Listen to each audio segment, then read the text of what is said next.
Well, hi guys, welcome back. I am actually going to be commentating by myself just for a little bit. Congo had to go out and take a call, but shouldn't be any problem. I mean, I do all the talking during the picks anyway, right? No, not really. But anyway, this is Bravado versus Energy Esports, game number 2 in the finals. The finals is best of 3. Bravado took down game 1 in a very convincing fashion, kind of running their ganking lineup, headlined by Clinks and Storm, against the Wombo Combo team fight brilliance of Energy, which was not so brilliant in this game, thanks to an early 3-0 disadvantage and a top engagement. Congo, I can hear you. Are you actually back, or is that just background sound? Maybe just background sound. I should mute him, but then I would never know if he actually came back. That would be a shame. Anywho, we've actually got a Magnus ban first for Bravado. Not really surprised there. I haven't seen Magnus in a game in a while. Maybe after the 6.77 nerfs, we'll see him back, in a reasonable fashion. I think he's still pretty strong. I mean, he's worse offlaner, but he's still just about a strong mid, even with a slight nerf to reverse polarity, and power is just as brilliant as ever. Brilliant. God, I'm talking like a South African now. What's going on? I've been around Congo too long. Not that talking like a South African is bad, but, I've got to preserve my American heritage. Clink's actually first ban, so talk about respect bans. That's about as big of a respect ban as possible. We'll have to see how Bravado basically sets up their lanes to kind of counteract. Wait, no. God, I got a chat message which was a click, so I assumed. No, never mind. I'm back. Sorry, Okay. Can you hear me? Yeah, I can hear you. Okay, sorry. Yeah, phone call from the parents asking if I need money. Don't you just love those phone calls? Yeah. Well, what's going on here? So I heard you say the respect ban for the Clinks. That's exactly what that is, I'm assuming. And Magnetor, I think so. Yeah, sorry about that. I've had to attend to my phone call. Yeah, you can see by the chat, Harry, how close these two teams really are. So a loss between these two teams, when one team loses to the other, is not really a massive thing. It's all in good spirit, and there's never any hard feelings after the games because they do play. These two teams play against each other so much that it's almost like I said in the last game, they know each other so well. They know exactly what to pick, exactly what to ban. And I did want to say something about the last game, but my brain's sort of gone dead right now. Not a big deal. Yeah, I was asking you the last game. Oh, Bounty Hunter picked up immediately by Bravado. That's gonna be quite fun. Okay, well, why don't you talk us through the draft while I think about what it is I wanted to say. Fair enough. I mean, in personal opinion, I would never agree with a Bounty Hunter over a Batrider pick, but I know that since what Congo has told me, that Bounty Hunter is extremely popular in South African Dota, I'm probably offending the sensibilities of at least a couple of people listening. So in that regard, Bounty Hunter, amazing, go first pick. I feel like Batrider is just the strongest first pick out there right now because of how flexible he is. And Undying. Yeah, and I mean, they get Batrider or Dirge, which is just ridiculous. I think this is, the picks are already, and at least in my opinion, favoring Energy to take it to a game 3, but we are going to, of course, see Sven and probably Jakiro next, which is going to give us that really brutal Sven Jakiro tri-lane. But at the same time, you've got an Undying, which is basically I wouldn't say the strongest tri-lane hero, but one of the strongest tri-lane heroes in the game. And so, I don't know. I mean, we're going to have to see, similarly, what is Bravado going to do against that Batrider? Are we going to see another Batrider mid? Maybe with an Undying, we can actually see the kind of elusive Batrider safe lane solo against a solo hero. I mean, it's almost certainly going to be Bounty Hunter solo bottom for Bravado, in which case, if you can get a Batrider with sentries up against that Bounty Hunter, it's just going to be brutal for Bounty Hunter. So, but at the same time, Luna indicates that that's, That is going to be. I mean, Luna. I'm so glad you said that Luna is a good counter to Sven, because a lot of people have been saying, what is a good count? What are good counters to Sven? And you're right. What other sort of ranged carries can there be? I mean, there's the Luna, obviously. Drow Ranger. How does she fare in sort of? Drow Ranger isn't in Captain's mode, so. Wait, what? Please excuse my ignorance of here. Yeah. Drow Ranger, since the changes, is actually not in Captain's mode anymore. So. Wow. Okay. I'm sorry. I didn't actually even know that. But Batrider, well, with MVP Radiant being out at the moment and not playing for Energy Esports, it's most likely going to be a solo mid Batrider by Seam, and that is one hero that he loves. That is one hero that he plays at his best. I think he would probably win the solo mid, depending really on what Bravado pick up next for their solo mid, obviously. Batrider picked up our Seam is going to be quite, and Bravado know that Seam plays a mean Batrider. So what they put up mid, there's obviously still the TA sort of available in the draft, and they have got some nice movement speed with the track as well as the Warcry. So a couple of traps put down in a team fight can see that Sven sort of charging forward with the guard strength, with BKB, and just ripping through everything. Yeah, you were talking about range carries that kind of are a counter to Sven. Like you said, Luna definitely one of them. Actually, as we talked, or as was picked in the last game, I feel like Shadow Fiend is actually a strong way of playing against Sven. Unfortunately, Shadow Fiend didn't really have the opportunity to shine there because we saw Shadow Fiend's vulnerability. I really dislike Shadow Fiend's solo mid. I mean, it's kind of easy to say that after it kind of didn't succeed in that last game. But Shadow Fiend is such an eminently gankable hero. He really needs to be in the safe lane. It's basically the only place he should ever be. And the problem is some Shadow Fiend players against Sven are still trying to use nukes and ults. But the key is, if you just get a couple big items on Shadow Fiend, Sven, he's using that Mask of Madness. People forget that he takes 25% extra damage when he has Mask of Madness on, because they're so busy running away from a big red angry man, that if you actually just right-click him a couple times with Shadow Fiend, he just melts. And we've actually seen this in a couple games before. So Shadow Fiend's an effective way of playing against Gyrocopter. Reasonable. Gyrocopter not so good against Sven in the sense Gyrocopter is a reasonable range carry. He can be used, but he kind of has to be in the middle of a fight because you want to be hitting everyone with the flag cannon, and he's kind of like an AoE damage hero, so not quite as effective against Sven. But Luna and Shadow Fiend, both great options. But we actually are going to see the Night Stalker, so this is actually IG lineup with a trademark sign. I mean, Sven, Night Stalker, Bounty Hunter is as IG as you can get. Yeah, I mean, it's the movement speed strategy, exactly. The only thing they're missing to actually make it truly IG would be Chuan's Rubik, but I guess there's still a possibility of that being picked up here. I mean, we are going to have the Night Stalker mid, who's going to have a terrible time against Batrider, but it's okay because he's actually just going to Bottle Crow and use Void to nuke down some creeps, and he's going to wait to get the first Knight and then go around ganking, and then, I don't know, I mean, it's a really strong lineup from Bravado. I mean, obviously, IG showed us it's a really strong lineup, but at the same time, actually, LGD showed that it can be countered, and some of the ways that this was done was with Batrider and Luna. So we'll kind of see if we no, but actually Rubik is going to be picked up for Energy Esports instead, not wanting to give away the potential to steal the Luna ult, the Dirge Tombstone, Batrider Lasso, not such a great steal, but at the same time, as I've talked about before, Rubik, Jakiro, Sven, this tri-lane is just insane. So, I mean, getting rid of the Rubik so they couldn't take it when you didn't ban it, I guess. They banned the Queen of Pain because they don't want it against Batrider mid. Yeah, we're actually going to see a throwback support, which is CM. Oh, I love CM. CM is back when I played professionally. Not professionally, what am I talking about? When I played sort of competitively, that's what I'm looking for. Back in Dota 1, I loved Crystal Maiden. Because I played really hard support, and that was one hero that I absolutely loved playing. I don't know why. I just felt like she was, in my opinion, she's one of the strongest. One of the strongest sort of level 1, level 2 supports. Where she got those two. She's got the Frostbite as well as the Nova. Back, I guess, leading up with Venomancer as well with that Gale at level 1 is pretty OP. But then again, Nova as well as Frostbites coming level 2. You can see some really strong tri-lanes coming out there. And Lina last picked up. And I'm wondering if we're going to see Flares, because he has been playing with Rubik. He is going to pick up the Rubik. Okay, he has been playing Rubik, I would say easily about 10 times this week, for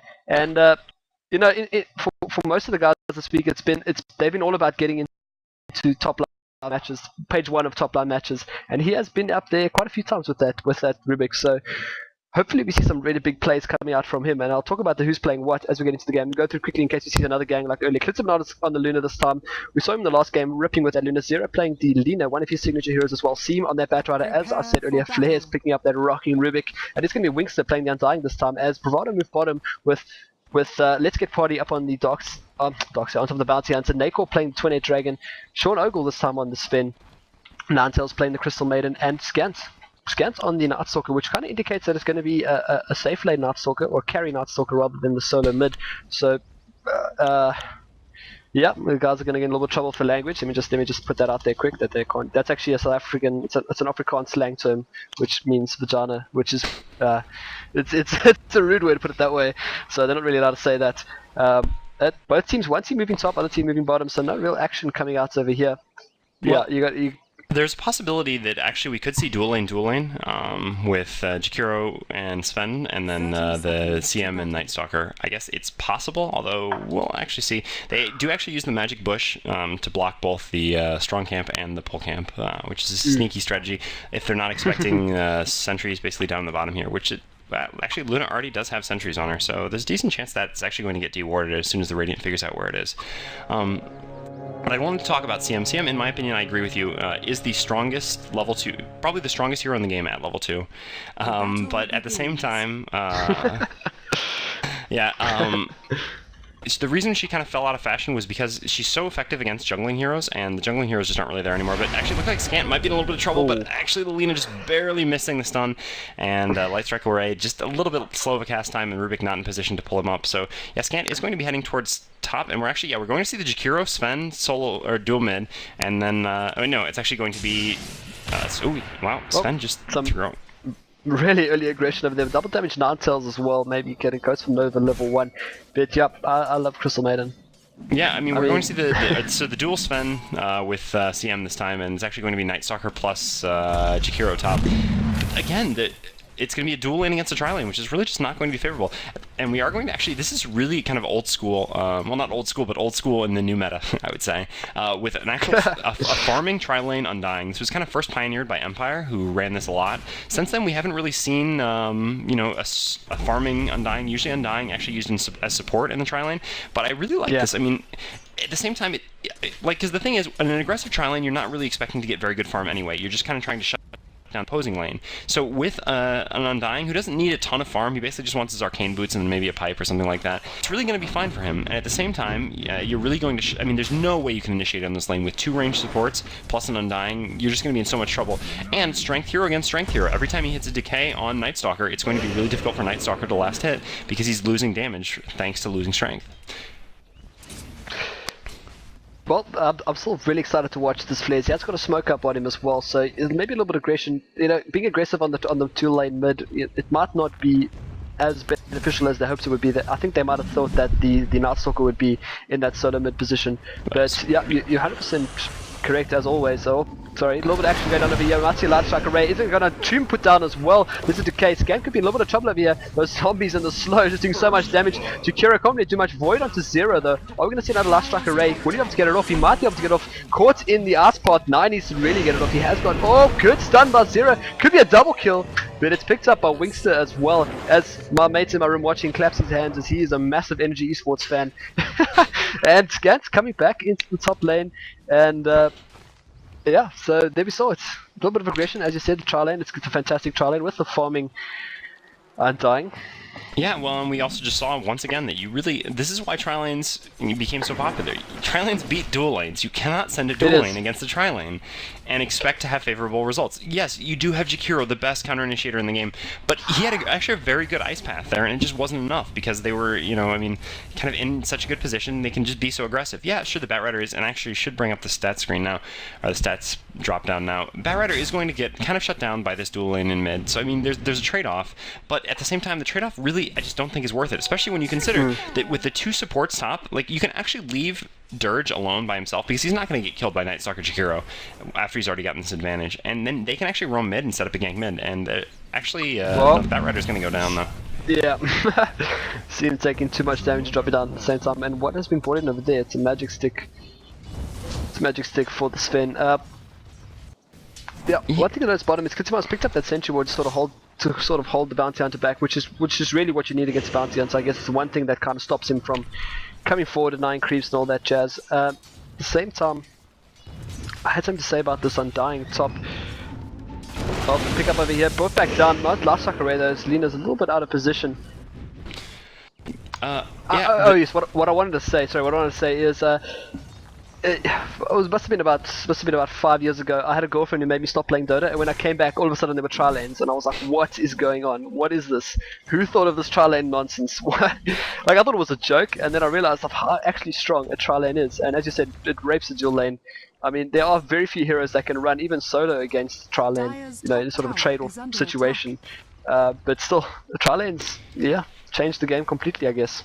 Yep, and we have what typically happens with tri-lanes once you get an advantage, roam the 2 supports and destroy another lane as well. And so the Batrider here, he is level 4, doesn't have lasso, but we'll see. Actually, I thought the pings were coming out from the Dire.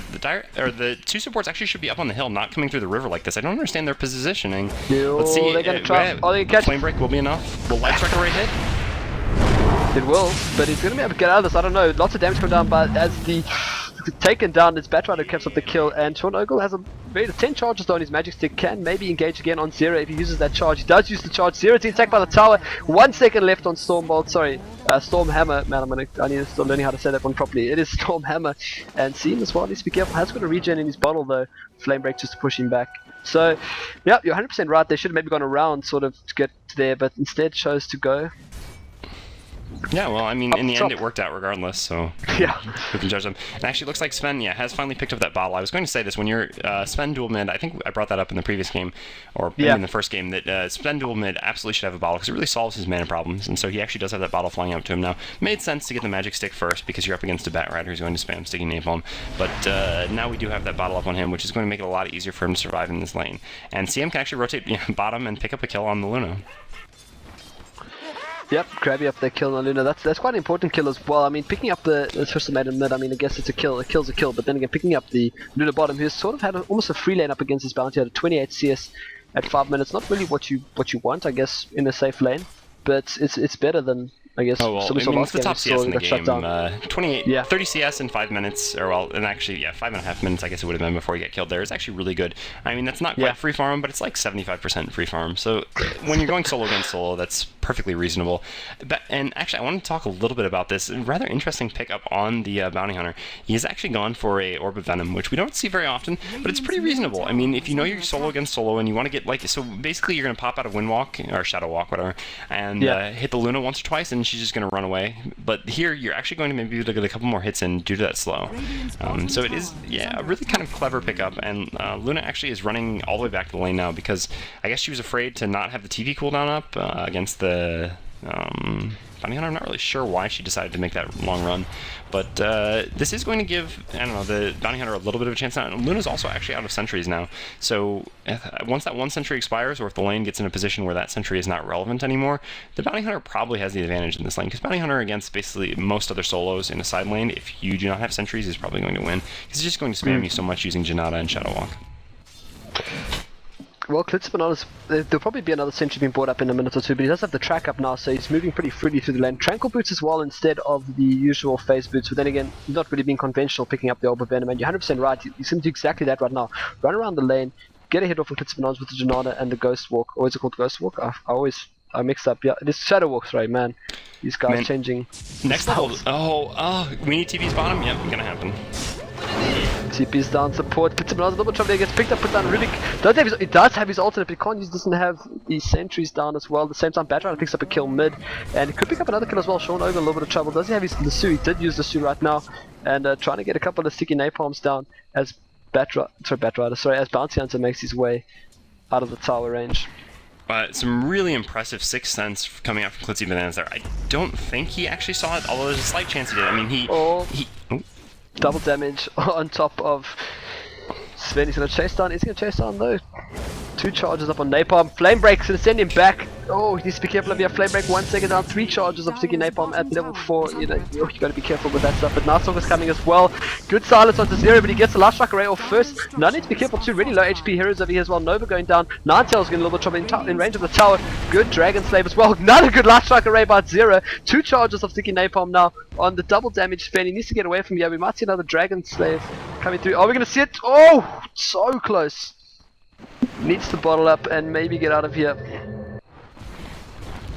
Okay, looks like he'll be fine. The Bounty Hunter is actually setting up for some sort of a kill. No, and actually he's just going to back off. There are no sentries here. One of the supports, if they'd had sentries, that would have been a dead Bounty Hunter. Which is the thing, when you're playing against a Bounty Hunter, even if you don't think you need the sentries because you're not there, like, you never know when you're going to have to TP and help out your farming carry. So basically from 5 minutes in, you should probably have another set of sentries on you. But they do get the bottom tier 1 tower anyway, and it actually looks like... No, Undying, I was going to say, if it was some heroes TPing in here, Jakiro could be in a little bit of trouble, but just an Undying, it's not going to be too much. So yeah, the game's going to settle down a little bit now. Well, it's going to settle down for a couple seconds until Nightstalker comes in and ganks this Luna, actually. Oh, those Light Strike Arrays. Yeah, he's rocking his Light Strike Arrays. Silence off as well, but here comes Batrider. Picks up Ninetales, going to bring him back. Scant as well, a little bit of trouble. He might actually drop down if he does drop down to the tower. And the Logo picking up the kill on Zero. Needs to get back now. Batrider sort of flying forward. Puts on a sticky napalm, so it's 2 kills down. And it is Scant, which is quite important as well. 3 charges now of sticky napalm. Flare's not just out of range for that telekinesis, but did get the Fade Bolt off, doing a little bit of damage, and that kind of stops the Sven from dealing. It does a little bit of a damage reducing. What is it at about 32, I believe. Oh, yeah. Well, it's only level 3, so it's 26, but yeah, it's reasonable. Lina and Batrider, just outstanding plays from both of them. They're really playing at an extremely high level. Perfectly timed Light Strike Array just as the silence was coming out. Yeah. If it had been half a second later, he wouldn't have actually the been able second to time he's done that. Yeah, and then the Batrider just played that perfectly. Well, I mean, in theory, he played it perfect. Actually, if he'd lassoed the Night Stalker, it might have actually gone a little bit better. But still, given that he lassoed the Night Stalker, and actually Luna going to be in a little bit of trouble here. Let's see if we can have another no. Oh, Light Striker going to get canceled this time.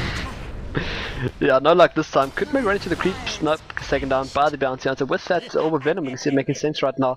Really nice to slow down. At the same time, I'm a wing scan sort of running past Wingster. Under attack. Yeah, well, I mean, there's no way he can kill Undying. Undying would just turn around and just decay him twice, and yeah, there's no way the Night Stalker would actually win that fight. But, I mean, at the same time, Undying can't actually kill the Night Stalker, so they're both just going to try to farm up here. Although this really isn't what you want. I mean, you've got 2 minutes left of the first night, and this is the problem with every time he's died in a gank, it's just wasted nighttime. And actually, Sven TPing in up here, Undying really should have seen that, but he's going to be dead. Yeah, well, you said that sort of trading CS top, but Sven TP in, and that sorts that out for the Night Stalker. So he did use the Knight, I guess, but he said he did jump into 2 ganks and actually die in those ganks, which is not really what you want to have at your first night time. As Zakira, 2 supports, but now sort of holding off this push from Seam as well as Flares. And Vision at the moment sort of being controlled by Bravado Gaming, having some Vision top as well as bottom, counter warning as well in the bottom lane. And well, Clicks of Bananas, you know, he had a really great game up against TNT with his Luna farming up a Storm, but at the moment it's sort of slowed down a bit. I mean, 49 CS at 11 minutes, not really ideal what you really want as a sort of hard carry. And at the same time, they're going on Wings to the top again. He could be a little trouble, a silence out as well as stunned and earned up as well. DK maybe, could be some Tomb going down. Just not enough. Sean Ogle needs to get out of this as quick as he can. Who's that TPing in though? It is going to be Seam as he flame breaks up. Picks up the kill. Could pick up another kill over here. Needs to get Lasso down as well as a couple of some sticky napalm, but it is nighttime and Scan should be able to run away from this. Uses up a Solve and he does have 2 charges up. He turns around, but they haven't seen this. But let's get Party is top with that Bounty Hunter. Could see a track and last little bit of nighttime maybe used up right here. Yeah. Rubik might just be a little bit too far out of position. Looks like he's going to be, and he is going to just melt. So Scans, you know, you said he wasn't using up the last bit of nighttime, but he has. He's picked up almost 3 kills. Well, been involved in 3 kills in the last 2 minutes of nighttime here. Dire's top tower is under attack. Yeah, I guess, I mean, he hadn't really used it effectively before, but now he's kind of finished off with a flourish. He did end up picking up Darkness in the end. Well, I guess it's going to be fine now, actually, because it's about to be daytime, which is when you pick up Darkness. Actually, Luna going to be in a little bit of trouble here bottom. She's going to run. Stormhammer not going to be up for another 7 seconds. She's just trying to juke the Ice Path for as long as possible, and actually going to pop her ultimate. Well played, and now Saul Ogle pops up Guard Shift and brought back down. It could drop down over here. Is he? Dwingster picking up the kill, but Stormbolt, good Stormbolt on 3. And well played there by Clitz to juke him into the jungle, but the thing about you can't really charge on a Luna unless you have maybe the Night Stalker there with the silence as well. I mean, he just pops off his ulti, and you saw how Twin Dragon sort of just melted under the Lunar Eclipse. Yeah, and I think actually that might have only been a level 3 Lucent Beam on that Eclipse as well, because he actually, last time when he was, I assume that's what gave him the experience for level 9, because when he was level 8, he actually did have 3 points in his aura, and only, 4 points in his aura and only 3 points in Lucent Beam, which is reasonable since he's laning against, you know, a bounty hunter who really just wants to CS down there. Not very common to do it like this, but acceptable, I guess. But yeah, at the same time, Batrider in this game having a much better track towards getting that Blink Dagger. I mean, hasn't had an amazing time since he was up against the dual lane, but he's got his boots, he's got his bottle, wand, TP, and still 1,300 gold, so that's pretty reasonable, although maybe going to be susceptible to another gank here, although playing a little bit more cautiously now, and he's going to be just fine. Lots of drawing on the minimap, though. It looks like both teams, kind of, I don't know. Well, it looks like the Dire's getting a little bit impatient. I think they're a little bit worried. I mean, I again, not so sure who I would say the late game favors, but probably the Radiant, to be perfectly honest, especially given that the Batrider will have a reasonably timed Blink Dagger. And this was kind of the phase of the game that Bravado really needed to come out ahead. They are in a, well, let's take a look. Yeah, slight gold lead, but not enough to really to be justified by this lineup, which is so gank heavy. Still, though, going into basically the second night will be the really strongest point in the game for them, but actually Action bottom. Action bottom, they're going down there. Nacor being brought all the way back down. Clitz they could get a Lucent Beam off as well. Macropire used to no real effect, and Wingster's there as well, so I don't really see that gang going down as well as it should have.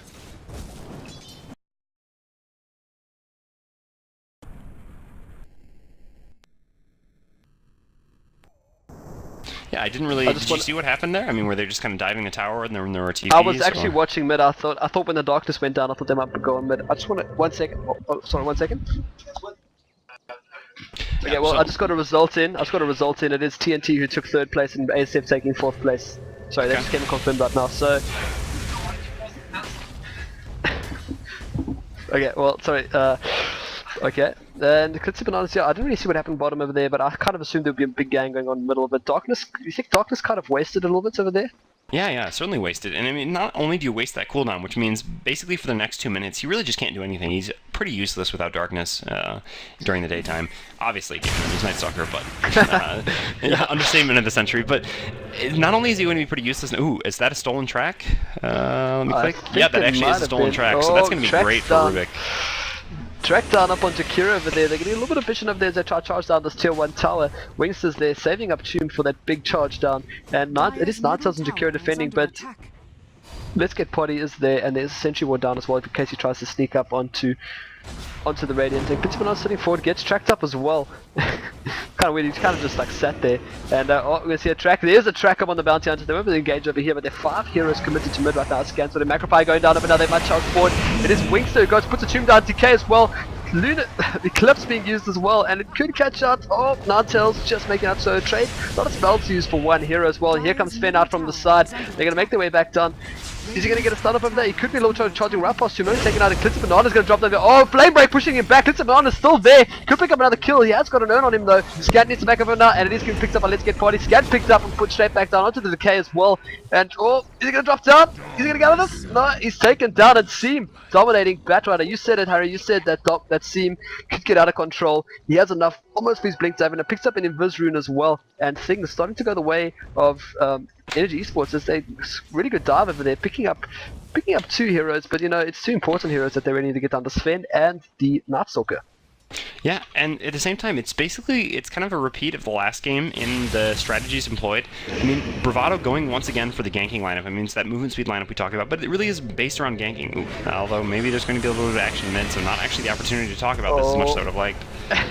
Well, Tombstone put down again, but Let's Get Potty, but they're trying to pick up a kill maybe from the side as they do pick up with Rubik's dominating streak as well. I've no idea where to look as they charge. Seem might pick up a double kill over here. He is going to pick up a double kill at the same time. Dyne picks up a kill as well, trying to use the freezing field as well. I'm a wing trying to. Oh, he puts down a Decay, but he's getting chased down track as well. Here's that movement speed we talked about, and stunned and taken down. Light Strike Array, not going to be enough to save Wingster as he drops down. So 2 for 2 trade. It's not 2 really important heroes, and Dying dropping down as well as the Rubik. At the same time, Kitsa Bananas is free farming bottom as Seam picks up a double kill, and Batrider, you know, slowly but surely getting towards that sort of unstoppableness. Going to pick up the Blink Dagger. Is he going to pick up the Blink Dagger? Yeah, boy, there's the Blink Dagger. Okay. So, yeah. What I wanted to talk about. Oh yeah, sorry. Continue. No, go. Was that, yeah, basically it's the same kind of strategies being employed by both teams. Bravado really more of a ganking lineup. Oh, although, actually, it looks like they're just not going to stop trying to trade off in these mid towers. Batrider did have the Blink there, but he wouldn't actually have had enough mana for Blink and Lasso. Actually, would have, no. Yeah, he would have just barely had enough mana for Blink and Lasso, but, well, he wouldn't have been able to follow it up with anything else, and his teammates weren't really there. Going to deny this mid-tier 1 tower. Looks like the Bounty Hunter might have a chance to pick up Rubik here. Oh, yeah, Rubik turns back around. If he kept running towards the tower, he would have been fine, but he is going to be dead. The Shuriken Toss will come out, and one more last hit. Oh, wow. Zera absolutely on form. Dust as well. Does have enough for Laguna Blade, but he has to chase him down. I don't think he'll be able to get away over here. Yeah, sorry. They keep interrupting you. You try to make a valid point, and they just interrupt you with gangs. Yeah, sorry. God, there's just too much action. Damn these teams. But basically, it is Bravado running a ganking lineup, once again, similar to the last game, and Energy running a teamfight lineup. I mean, they've got the Undying, I mean, Batrider is a ganking hero, but he's a ganking hero that works well in concerted pushes. Because as you're sitting 5 versus 5, again, like facing off each other, and suddenly Batrider just blinks and lassos someone out, then you win the teamfight, basically, because now you're 4 versus 5. And so, with the Luna, who did go for the max points in Aura, kind of that similar LGD int pushing build, I mean, they basically just won a teamfight, and that's exactly what happened at that mid-tier 1 tower. Now, it was kind of a trade afterwards, and that's because they actually did what you never want to do against this type of lineup, which is they overstayed their welcome. Because the lineup that Bravado has is basically the best chasing lineup in the game. Like, if they ever get the advantage over you, they are going to chase you down until you are all dead. So you cannot overextend it, which is exactly what they did. They were at half mana, like 2/3 HP on a lot of heroes, and they were like, well, we we've won this fight. We want to take this tower, so they just kind of overstay their welcome. And ooh, Klitzy Banana going to try to TP out, but Shuriken Toss is actually going to stop it. Klitzy Banana does have his ult, but he knows that the Bounty Hunter can actually just go invis. He's actually going to be in a fair amount of trouble here unless he gets a TP. Okay, some TP support, Windwalk, Shadow Walk used by... Oh, TP support coming in, but he's going to drop down. Unstoppable streak there for Let's Get Party. And at the same time, I saw Flares using an Invis Rune, maybe making his way towards there, but... Oh, not Invis Rune, sorry, he's using the Shadow Walk as well. Dusted up. Are we going to see a fantastic Lightning Strike Ray? But Nightstalker is there. Templar there comes Seaman from the side, picks up the Bounty Hunter. Lightning Strike Ray needed, but he's silenced up. And Let's Get Party definitely going to drop them in. Tries to pick up Seam, he's going to pick up... Sorry, he's going to pick up Zera at the same time. So an okay trade, getting a wicked sick streak as well. I wonder if he managed to buy anything at that same time. Dire's top tower is under Harry, I need to attack. attend to an emergency quickly. Yep, that's fine. I'll take over. Yeah, just take over for like 2 minutes, sorry. Yep, not a problem. But yeah, so anyway, I mean, Bounty Hunter is kind of more of a core hero, certainly, than Lina is, so trading Bounty Hunter for Lina not really worth it, but at the same time, he does get a track kill, which kind of semi-makes it worth it. Although, at the same time, losing that Wicked 6 streak is going to give away a lot of gold. We are actually going into the second night now pretty soon here, which is actually going to be a really favorable time for Bravado to try to continue this pressure that they're going to have to apply. To not, like, you basically just don't want to give energy, like, 2 minutes to kind of push out the lanes, farm up a little bit, and then start pushing again. Because if you do that, I mean, there's really no way for you to stop them. Again, we have Luna with her ultimate up and Tombstone. They're just going to come and brute force down this mid-tier 1 tower. And honestly, there's no way for Bravado to stop this if all 5 of energy are here. And Bravado recognized that, and look, so they just spread out. They're not going to have a repeat of exactly what happened previously, and actually kind of a wasted Tombstone here. I think energy expected there to be some sort of a defense from Bravado, but Bravado did the smart thing, knew that they couldn't engage, especially now that Batrider has a Blink Dagger. So we'll have to see. Actually, there's a sentry down. Is there any dust or smoke on anyone? No, there actually not a smoke on any supports here. Would have kind of liked to see a smoke in gang. Well, it doesn't really matter too much because actually there aren't a lot of wards out on the map. We've got basically a ward from both teams around Roche, which is reasonable because this is kind of the time of the game when either team could really try to take Roche. I mean, you've got Sven ult or you've got Luna's, aura at level 4. Both of these going to enable a pretty fast Roche. So it's reasonable to... Got a question mark from Knoxville, not really sure. But looks like Batrider has actually caught the Night Stalker, and Night Stalker is going to go down. Again, just the effectiveness of that Batrider now that he has the Blink Dagger. You're really just not safe anywhere. He can initiate on you from so far out. Once he's got you with that lasso, if his team is anywhere near, you're going to be in a lot of trouble. So energy going to continue, try to push down this tier 1 tower top, and again, Bravado's not going to be able to stop them. But doing the smart thing, taking the trade, and they're going to get this tier 1 bottom, which is going to be, I would say this is a favorable trade for Bravado, simply because there's no way they can contend this 5-man push of energy at this point in the game. So being able to get a trade tower for a tower is actually probably favorable for them. And at the same time, you're actually gaining on experience and farm because you're farming more places than energy who have to group up as 5. But the problem is, if they keep going like this, then eventually Bravado are going to have to respond. I mean, again, I don't really think they can contend this tier 2 tower top. So look, there's just pushing in, well, trying to push in. I mean, you've got Jakiro split pushing, which isn't maybe the most effective split push ever. So I'm not really sure what Bravado's strategy here is. Actually, they are going to have TPs, and it looks like we are going to have a fight. It's going to be a little bit of a fight. I'm right back in time. Winkster getting tracked down as well. I see a Soul Rip maybe and a Decay as well taken down. There's a Klitzman on his ulti as well. On top of Scant has to back off as well. Scant pick up a kill on the Undying though. Zero, is he going to be able to get one of those game-winning Lightning Strike arrays? Gets, oh nice, Lasuba seemed to save his teammates. Shortho we're going to drop down. Charging past the ward is Let's Get Party. He's going to drop down. Scant's very low HP. A lot of guys very low HP over here. Flares might drop down to the Crystal Maiden. Is it going to be a kill by the Crystal Maiden? It's not a Shakira. Picks up the last kill. Now Seam in a little bit of trouble as well. Buyback from the Ruby charge stop. Scant taking a lot of damage. No force stop yet. Has enough gold for the force stop. Oh, almost picked up Let's Get Party. So yeah, great fight for Bravado Gaming over there. Keeping on top of the tower. And Bananas, did he buy back? I think he bought. No, he didn't say he respawned back in time. And wow. So it sounded like I missed quite a little bit over there. Well, not too much. I mean, not too much. You got back basically just in time. Did Klitzy Bananas actually die, or did he TP out? I actually don't even know. Like, well, based on the amount of gold he has, I'm not really sure. He TP'd out. Yeah, I think he TP'd out. Yeah, he's BKB flying off him. Yeah. So, I don't know. I mean, the problem was there basically Klitzy Bananas was very effectively zoned out. First of all, they nuked down the Undying a lot faster than an Undying really should feasibly die. I mean, Undying needs a few more seconds in the team fight, and I think he actually had the Soul Rip, so he could have Soul Ripped him. No, I think maybe he did mech at Soul Rip, just died a little bit too fast. And then Klitzy Bananas kind of ran around, I guess I could show, basically like that. God, I am just terrible at drawing on the minimap. But he kind of was forced back that way by the Night Stalker, and so his ultimate actually didn't hit anyone but the Night Stalker, and I think it only actually got about 3 bounces off on the Night Stalker. Stalker. Yeah. So just not really having the effectiveness you would expect from a Luna ultimate at this point in the game. So, I mean, yeah, just good job by Bravado forcing energy into the spots they needed him in. Actually, it looks like Klitzy Bananas is going to be in a fair amount of trouble here. He's actually...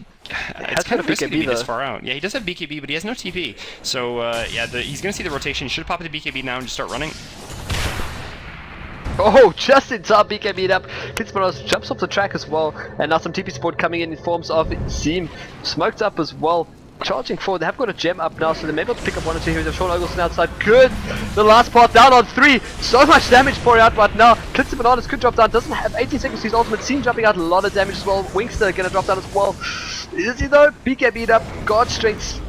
Oh, this is so scary running towards it, and a triple kill for Sean Ogle. So finally a team fight's in the way of up, and Zero gonna drop down as well to Scant. And you said it earlier, Harry, that it's gonna be the chase down as hard as they can, and another kill, team wipe for Bravado Gaming, and quite possibly a push into the tier 2 tower. Yes, says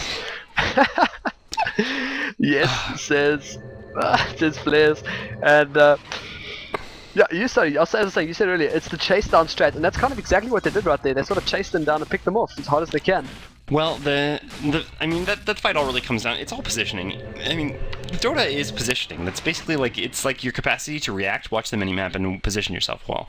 And as well as like understanding skill builds and item builds and stuff like that. But I mean, that's kind of more basic, and you... Yeah, well, yeah, that is a lot of things, actually. But positioning just so important, and it couldn't have been highlighted better than in this fight. If that Ice Path hadn't hit 3 heroes, it might have been completely different. But a 3-hero Ice Path into a 3-hero Stormhammer is just a nightmare. Or maybe it was only a 2-hero Stormhammer. And then Batrider actually did a little bit of panicking and actually didn't do the right thing, which is he needed to lasso the Sven right away. He was actually next to the Sven, but he's thinking, okay, like kind of what I talked about before, Sven is big and scary, and I don't want to be next to him. So he, instead of just lassoing the Sven and then kind of running away with the Sven in tow, which would have really negated a lot of damage coming out that fight. I mean, Sven killed 2 or 3 heroes by himself. Instead, he ends up running away right away, just trying to get some distance, and then it's like, oh man, I should probably lasso someone. Lasso's the bounty hunter, which is really not the most important target to lasso. And then, yeah, I feel like maybe there would have been a better chance in that fight for Energy if he had done that differently, but also it just really comes down to if they hadn't got hit by that 3-hero Ice Path. And they lost the gem as well, so not really the best fight for them. And the same time here is the bounty hunter trying to chase down Klitzy Bananas as well. TP support coming in once again, forcing off those TPs. It is Zero with maybe get one of those fantastic light arrays down. Light strike array, man, the spells just confuse me sometimes. I'm actually looking at Zero's items right now, and as amazingly he's been playing with those Light Strike arrays, I really got to disagree with this. A support hero who, well, first of all, I mean, he has phase boots, whatever, that's fine, because he's positioned himself so well for the Light Strike arrays. But not having a magic stick or magic wand at this point is basically unforgivable. I mean, it's like the most cost-effective item in the game, and it costs nothing. Like, I understand people say, well, he's got to buy wards and stuff like that. Okay, but he's had enough money to buy phase boots and an urn, and I understand both of those are very reasonable items to have, and especially having an urn for your team is really nice, but just spend 200 gold to buy a magic wand or a magic stick. I mean, it doesn't even have to be a wand since you didn't have the branches early on. Just buy a stick. But Roche is going to get taken down. Bravado going to use that Sven ult to easily take it down. Kind of what I was talking about. So we do have the Mask of Madness BKB up on Sven. Sven has started to catch up in the farm, but still, like I said, can be pretty effectively countered by the Batrider and Luna combo. So we'll just have to see how good Energy is at doing this. Energy going to look to try to push this tier 2 tower top. The problem is Sven is actually really far ahead of Luna in experience. Sven is actually level 17. And I should actually have this on net worth because people like that more. Sven is actually level 17 while Luna is only level 14. And that is a bit of a problem. It's because they've grouped up and pushed so much Energy that Sven has just been around the map farming the entire time. And this is the problem with the pushing strategy. If you don't get a large enough advantage from it earlier on, then it's going to kind of come back to haunt you a little bit. Now, like I said, they do have a better late game. Well, not necessarily better late game, but they have a very strong late game as well. So it's reasonable for them to just kind of sit back and go into a farming. But they can't have these split personalities. Like, they just group up as 5 there, they go towards top, and then they go back and farm. Like, just kind of wasted time. They could have been farming their own jungle or farming their own lane. So they've got to decide what they want to do at this point. Do they want to continue trying to force these fights, which maybe they should, maybe they shouldn't. The problem is they're actually only up by 1 tower, which doesn't give them the gold advantage you would expect to have when pushing like this.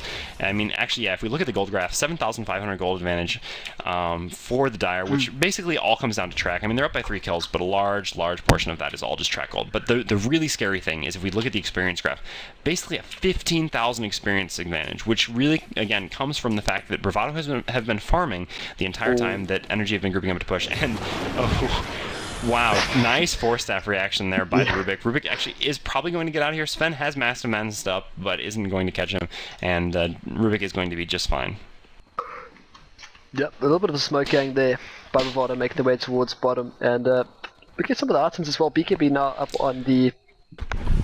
It's going to become a bit of a problem, I think, for the Batrider to. You see a lot of hero. I guess the best one to go for probably is the Sven, as you said, he did get that triple kill down bottom, but. Yeah, great force off there by players together. Smoke up on him as well, so maybe you see a little bit of progression by Energy Esports. And you're 100% right when you say that they are kind of moving together, not really farming, giving Glitzer Bananas space. And every time Glitzer Bananas does sort of get alone into a lane and get up a couple of CS, he kind of just gets chased down by the bounty hunter. And that you said it is the single chase down strat, which is really what they're using over there. They're trying to chase down here as hard as they can. As you see, maybe a trade middle right now as Energy Esports will make their way up towards middle. And Nighttime popped off. Nighttime popped off by scan, maybe to get a little bit of vision of that. I think, well, was it already, it was daytime then? Yeah, so I guess he just popped it for vision since he does actually have 4 staff, which is pretty unusual, but 4 staff and Aghanims. Kind of more of a support Night Stalker, which is reasonable when you have a Sven. Speaking of Night Stalker though, he is going to TP in on top of this tower, and here comes the chase. Tomb used and silence as well, but and they take down the tomb as quick as they can, which is no problem. This should probably be a good chance. Oh, Bounty Hunter comes inside, BKB up, takes down Zero, which means he Wings a little bit of trouble as well. And now they're going to chase down here. First that 4-star, 4-7. Wow, look at the damage being put down by Scant as well as Sean Ogle. They're going to keep chasing. They know sort of that Batrider is kind of retreating away as fast as he can. And Ping going off on top of the tier 2 tower middle. And could we see another tower going down here? There's a glyph up for the NG Esports. But it's going to be tough to defend the tower, especially. But Nighttime has been used, Darkness has been used, and a solid 5-man coming down middle. Yeah, what's the courier bringing? Oh, what is the courier bringing? It is bringing some sort of 4 staff. Yeah, but I guess it's probably for the the CM. And actually, they're going to go in after this Batrider. Batrider does get 4 staffed out. Is that his own 4 staff that he has now? No, that's actually probably. Wait, whose 4 staff was that? It might have been one of the enemy 4-stars. Okay, I don't know. Anyway, it looks like there's going to be a fight here. The tower does go down, but Batrider is going to lasso. Goes straight for Nighttime. A little bit different though, but oh, look at the Luna ultimate onto BKB up as well. He might take a short logo over here, take a lot of damage as Luna picks up 1 kill down. The Crystal Man not really important. So Nako a little bit of trouble as well, gonna drop down. Klitzman's picking up a kill as well. This could be a good chase now. Now they're getting chased down. Picked up is Let's Get Party. Could drop down. BKB's up. He's gonna probably try to get out of this. Blink forward by Seam. Can maybe get a body block off, but has to jump down as well. But a tier 3 tower middle. I mean, that kind of leaves the racks kind of bare and open now for Bravado to come through. But the aggression now from Energy Sports, they say this is enough. We want to take down middle. There's no way that they're going to lose this series 2-0. They can't come this far and lose 2-0. They're fighting really far uphill now. I mean, they're kind of a group up and push strategy only worked to an extent, and they just basically gave Bravado a little bit too much time. The problem was the Bounty Hunter really just provided that space, always trying to gank the Luna and forcing Energy to respond, which kind of moved them all around the map rather than allowing them to comfortably group up and push. But this will be a tier 2 tower mid. I don't think there's any way this is getting defended, but the issue will come afterwards. Can there be a chase? No, there actually will probably not be. Bounty Hunter probably just going to throw out one more track and then run away. Actually could have turned around on him maybe if they'd had fast enough reactions there. They did have a sentry down right in that spot, so it actually would have been a good spot to turn around on that Bounty Hunter, but not going to work out. But yeah, what we saw, the opening to get that tier 3 tower was all because the Radiant sent 3 heroes to push down a tower mid. Like, it's fine for them not to all be grouped up, which is what I was talking about in order to, you know, kind of recoup this experience disadvantage. But if you're not going to be grouped up, you cannot go to push a tower as 3, because as soon as Bravado gets anywhere near there, they're going to catch you, because like I said, it's the chasing strategy. And the idea of, well, I can just TP, ooh, actually, Undying going to be in a little bit of trouble here. Aghanim is going to make it very easy to see him. We'll see if he can get to support in time. No, they're just going to sacrifice him. Sacrifice, or maybe Zero trying to get a last strike right, tries to, mech as well. But now look at that, BKB Sven gonna smack down some faces. Zero's next in his hit list and he gets taken down. This could be a Rax as well. Gotta push those creeps down though. And they're gonna straight for the Rax. Flame Breaker maybe gonna separate them a little bit, but no. This backdoor regen gonna be enough. Maybe of forcing forward, going on Seam. Kitz Bananas is there as well as I'm lagging a little bit, my screen is lagging actually a lot, I don't know about my voice, but stun forward as Seam blinks away. Has got a Yule Scepter of Divinity, which is quite awesome for him as they make their way down towards world. There are creeps there now, so no more backdoor protection, and this could be a Rax, and dare I say, it could be Bravado taking this 2-0 as they do continue this aggression. 29-22 is the score at the moment, and this could be another Rax over here. Kitsubrana's tracked up, won't be able to get forward, stunned out as well, and middle barracks has fallen. a couple of problems here. Seam trying to look for a pick-off. Oh, Flame Break just barely going to miss the CM TPing out just in time. They do have vision up here, but yeah, the Bat Rider is tracked, so there's really no chance of them actually catching anyone with that tracked Bat Rider, and yeah, just not having the same chasing capacity as Bravado.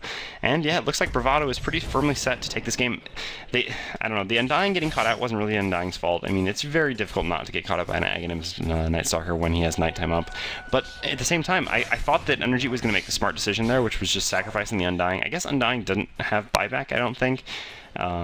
Which, I don't know. It's tough to say that it's a mistake because he only has 5 armor. The plate mail is pretty important, but at the same time, without having him having buyback, if they just sacrificed him, but actually they're gonna go 2 into 5 here. This doesn't. It's a little bit strange. They're gonna try. There might be a little problem if the Neko pops off pipe as well. Puts on the Macropier. Is he gonna be able to force off? Doesn't have force off. Oh, he's gonna try TP up, but gets taken down by Zero, and still nice of a kill for him.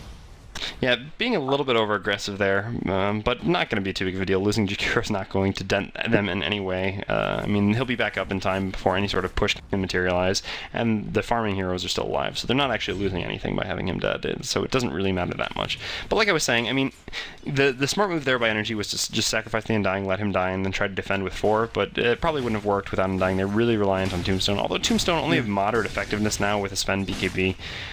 Oh, and they actually are going to see this Bounty Hunter, but just barely not going to get caught there. I really don't like the Yules on Bat Rider instead of Force Staff.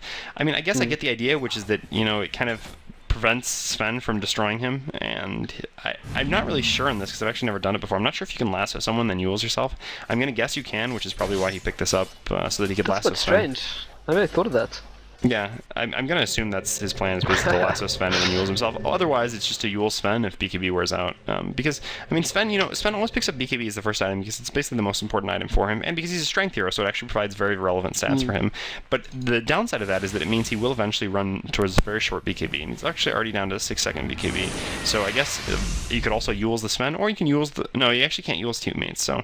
Yeah, I'm not really sure. I guess I'm assuming that he can Yules himself while having someone lassoed and just kind of sit there and hold them. But at the same time, I don't know, lassoing Sven and just pulling him back is pretty important, but looks like Bounty Hunter just going to pop BKB and get a free kill on Zera here. Needs to blink forward and get the lasso, not in time though. Is he going to use it though? He's not going to use it as the outbots comes through. I'm going to pass off his ultimate. He needs to get out of this as quick as he can, slowing down the bounty as much as he can. He's not going to use the tomb yet. DK's but track being used on one of the illusions instead of the real bounty hunter. Maybe just giving his team a little bit of movement speed. And if you look at the courier on the Dire side, there was a Staff of Wizardry up on there. I wonder who picked it up though. Was the Queen of it's a Dagon up on the Crystal Maiden. I thought it might have been that. I saw the Null Talisman as well. So Crystal Maiden going a little bit of a troll stat picking up that Dagon. So that's going to be quite fun when he Dagon someone in the gang. And a Maelstrom picked up as well on Scant. Which makes sense. Well, there is some... I mean, yeah, Dagon is definitely a troll item. I'm not going to argue that. But there is some viability to it because what you would kind of expect from Energy at this point would be Ghost Scepters on their supports. I don't think that would be unreasonable because most of the damage coming out from Bravado is physical damage, whether it's the Night Stalker hitting you, the Sven hitting you, or the Bounty Hunter hitting you. I mean, they all have nukes, so Ghost Scepter is certainly not like a free pass, but it will negate a fair amount of damage if like they're jumping on you and you can Ghost Scepter, especially because, you know, they have the long silence, but silence doesn't prevent the use of items. So at the same time, having a Dagon for when opposing heroes Ghost Scepter is reasonable, but I mean, I'm pretty sure that's not what was going through his head when he picked that up. And I think they might have seen the smoke as the wards right above the rush pit. And they make their way towards middle, and Dagon, yeah, it's going to be quite funny when he pops that off and maybe kills out someone, as 38 is the timing they're called by Knoxville. And I'm always scared to do that in case I press shift enter by accident, and I say that to the whole game, and then yeah, you run into a little bit of problem, might ruin the game a bit. As serious, they're going to wait up smokes over here. They might. Oh man, if they wait, they go on scans at the bottom of here, they get caught out. That's going to be fantastic. But no, Bounty Hunter gives it away. Already giving it away, I guess, but sort of just attacking the, and track used on top of the Bounty Hunter, which is not really what you want to happen. Level 2 on the spell steal. Yeah. More tracks being looks used. like they're going to come in here. They're just going to basically run straight in. Yeah, no BKB up though. There's that Yules used, blinking back to the fountain to stop anyone there. Wingston again, a little bit of trouble getting hit down here, but Sven picked up and put straight back down. A lot of damage going out there though. But here comes Kitsumanaz in from the side. He could pick up a kill. It is going to be Sven just breaking faces. I thought he might have dropped down, but he doesn't. Goes down. Kitsumanaz a little trouble as well. Scant there as well as Let's Get Party. It's going to be a 4-man wipe, and this could be the second racks for Bravado Gaming. And MVP Sven over there. Do you see his HP? And he managed to rip through the team, and wow, well played. Well played. And Flair's a little bit trouble as well and taken down. And it's a full team wipe, and this may as well be the GG. And well, our Bravado Gaming going to be our first winners of the Sunday Cup Series. Bottom barracks has fallen. Yeah, I mean, Bravado really convincing play in both games. Just did the right thing to handle Energy. Didn't basically what Energy wanted to happen a little bit more was for Bravado to try to defend a few more towers and Energy to get a few more kills out of it. But Bravado did the smart thing. We're always kind of split pushing and farming where they could, and then once they got enough farm on the Sven, on the important heroes, we're able to just force the team fights against Energy, despite Energy's kind of strong team fight composition, just because eventually the items kind of chumped it. So I don't know, just smart play by Bravado in both games, and just kind of showing the effectiveness in 6.76 of ganking strategies. Like, I mean, this is kind of the pushing strategy is not as effective as it used to be, and not so much even a pushing strategy, but just team fight strategies. I mean, you just get too much gold for hero kills that towers are so easily made up for in just a couple kills that it's questionably worth it anymore. And still so many fights going down as the guards kind of just trailing around now, picking up each other to jam down on the floor. And this is going to be the end of Let's Get Party as he goes down as well. Scan comes back from the Aegis of the Immortal. Nako's stuck in the middle, going to drop down as well. What's it? It's not GG yet. They haven't called it GG, but they're going to chase down as Scant in a little trouble as well. Track down. And it's going to be a kill, another kill down here on Scant. And he's running back in. Kismano's going to pick it up. It's not. It's Armor Wing that takes the kill. And buybacks all around. It's just Nako hasn't brought back. Let's Get Party is there. Well, Track as well on top of his head.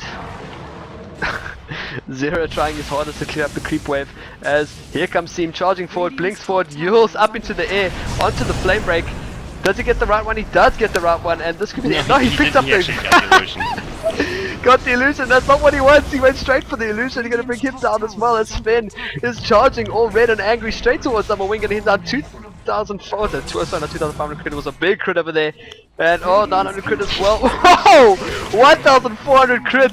Wow! And Clittermanal is again going to drop down as a ultra kill for the Sven. And that is it. That's GG. And I'm pretty sure what's the... Yeah, I can't say that word right now on the Dota TV. But Clittermanal grabbing it up, and well played to Bravado Gaming. Possibly, quite possibly, the winners of our first ever Sunday Evening Cup Series. And it is...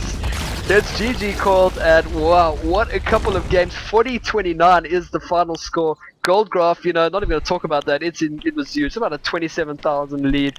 And well done to Bravado for winning Season 1 of the Sunday Evening Cup Series. And well played to all. Thanks a lot, Harry, for joining me. Yeah, thanks. It was fun to be here. Thanks, guys. Thanks for watching, and thanks to both the teams. And I will definitely keep in touch with you for the next couple of games going up. We're going to have a little bit of a break now, obviously, for the holiday season, but soon coming up will be most of the seasons, starting off the DGL, starting off MWeb as well, starting off a cup. And thanks a lot to Megarom for sponsoring competition, as well as PolarfluKe for helping out, as well as host competition. Unfortunately, no stream today, as PolarfluKe was struggling a little bit with the internet connection. But thanks a lot to everyone. My name's Congo, and once again joined by Harry. You can follow me on Twitter, Congo Carl, and Harry at HarryPubs on YouTube, youtube.com/HarryPubs. Thank